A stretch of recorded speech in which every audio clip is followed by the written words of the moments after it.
All right. Happy Friday, everybody.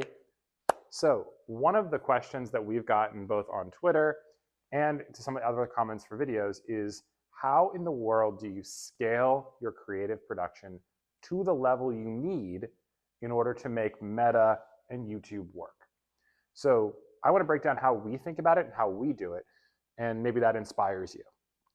So the first thing you need is to build a pipeline of ideas. And we use a bunch of sources. We use customer touchpoints. So anytime a field rep or a customer service person or a customer success person or an onboarding person hears something from a client, note that down in your CRM, mine that data. AI is a great help for this, right? You can sick Gemini or a custom GPT on your CRM and uncover a ton of insights. Number two, competitor intelligence. Search for your competitors. It's not complicated, it's just not done. It's so easy. Just go to Google, search for your competitors, see what ads they're putting out in the market, go to their landing pages. Ask potential clients or prospects what they think of your competitors. You'll get some really interesting ideas as to what is resonating with them, what offers they have in market, how they're targeting their ads. And if you want to take this even a step further, go to Google Ads Transparency Center, go to the Facebook ad library, go to the TikTok ad library, and see what creatives they're putting in market. Easy ways for you to get insights into hooks, angles, offers, proof points, etc. Your sales team is probably the single best, if you have one, source of insights, right? Sales talks to people every single day. It's their job. They hear objections. They hear pain points. They hear challenges. They know all of it. Just get them to tell you.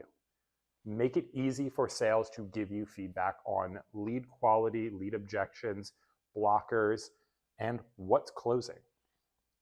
The same thing is true if you are a product company or an e-com brand and you've got customer support instead of sales, right? You're selling the stuff to them directly. Support is kind of your first touch point, your first line of defense. Make it easy for them to tell you what they're hearing. And when they tell you something that conflicts with your data, believe them, not the data. Do not make the mistake of thinking that your data is better than their anecdotes. After that, your product details, your product specifics, the proof points, kind of the benefits that you have, right? Those are pretty easy. Your user research, it's great. Send emails directly to prospects or to customers. Do that from a CEO or a VP or a COO email address. Just send out a couple emails a week to random customers, asking for their feedback, asking what resonated, asking why they didn't go with you, asking what they love about your product, right? You can very easily customize these questions based on the segment you're talking to, but make it part of your routine. Social comments. See what people are saying. One of the best sources of inspiration is often your social media, so use it. And finally, any inbound calls that you have, if you don't have a call rail or a call tracking metrics or a similar platform, there's 1,000. Most of our clients are on one of those too. Invest in one so you can record those calls, upload the recordings to a custom GPT, and actually extract the insights. Build these and you will start to have this flow of ideas that happen. You'll have pain points, you'll have objections, you'll have hooks that you can then start to use in your ad creative. So this is the first piece, right? Then we go to the middle. This is the creative matrix. One of the most frustrating things that I have found when doing video recordings or photo shoots or video shoots is that most photo shoots, if you actually mapped out the time, 90% of the time is spent setting up the shoot. Finding the right location, getting the talent prepped, setting up the lighting, testing everything, getting everything ready for the final 10%, which is the actual shoot, right? The actual time that you spend recording is a fraction of the time you spent setting up.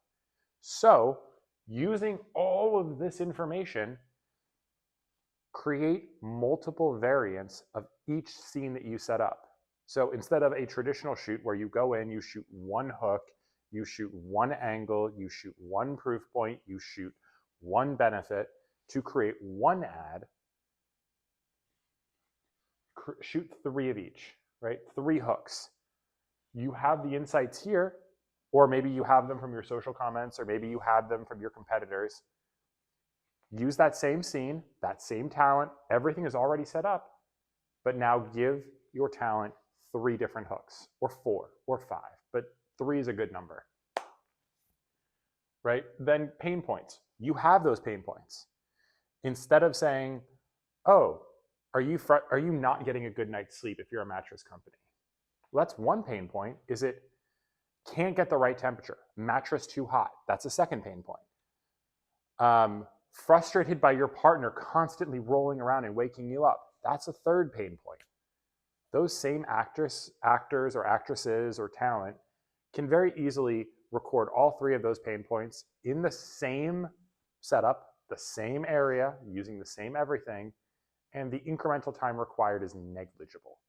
It's maybe 15 or 20 minutes. For a 2 or 3 day shoot, or even a 1 day shoot, 10 minutes is nothing. But they add up. So you repeat the same thing for selling points and proof points and benefits and angles and solutions and calls to action. So what you've done now is you've created 3 of each of these when you've recorded. The total time spent recording is about the same. Maybe it's a little bit longer, it's 30 minutes, it's an hour longer, but it's not much. But here's what this turns powerful. Now you have the ability to start to stitch together thousands of different ads from this one photo shoot or this one video shoot, right? And you can see here, here's 2 ads that we just created from this board of options, right?